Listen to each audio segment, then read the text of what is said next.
And so where we are at the moment at a wine farm, my family is linked to this place.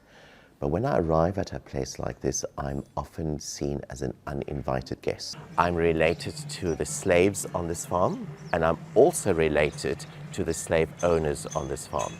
So I find myself in a unique space where I can't actually necessarily play overlord or victim. I'm both of those, because it's very easy to buy into a manifesto and into a slogan. But in a sense, I hope to confront people and disturb their predetermined idea of either where we come from or where we are going. In the 19th century, this farm was owned by the Tennyson family. They owned an ancestor of mine called Efa.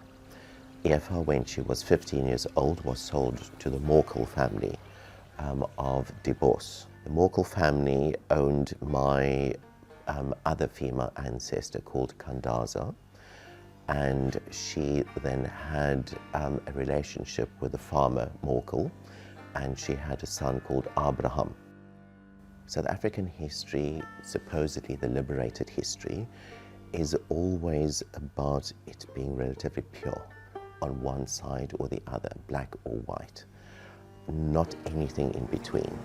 I am a melting point, but it's not only because of genetics, but also because of perspectives, and also because I am an owner and someone who was owned. And it's a group of our family that decided, in fact, to just visit some of the sites.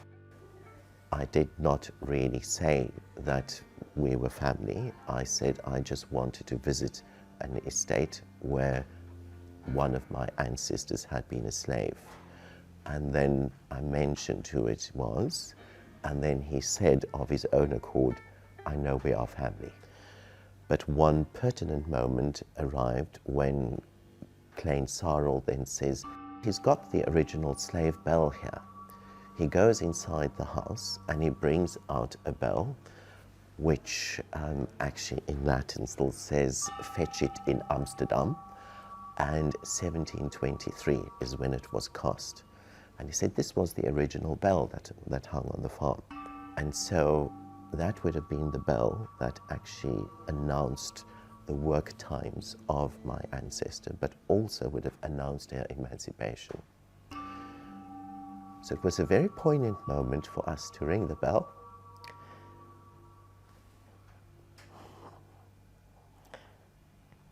To ring in the ear and remember slavery.